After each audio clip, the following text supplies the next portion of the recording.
Hey guys, a very quick video today showing you how to use the Lavazza Modo Mio MilkEasy milk frother.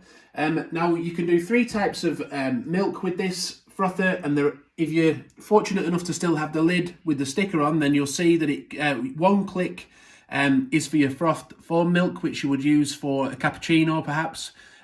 Two clicks which is here, will give you more of a hot steamed milk effect, so not much froth at all, and that'd be good for say a flat white or a latte. And then you can have cold milk as well by holding the button down for 3 seconds.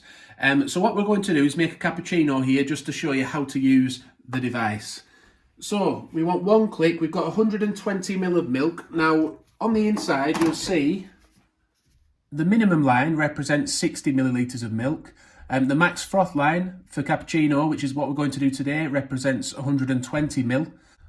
And the top line, the milk line, represents 180 ml of milk. That's the maximum you can put in for a latte style milk.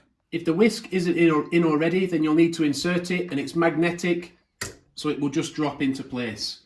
We're then going to add our 120 millilitres of milk.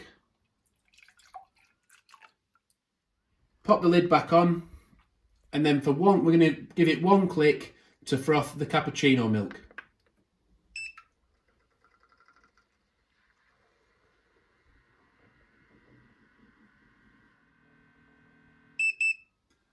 So once the frother has beeped, you just simply remove the lid. You see we've got a nice creamy milk in there. Pour it into your glass. I hope that's helped you out. Please do give the video a like if it has. Thanks for watching, and bye for now.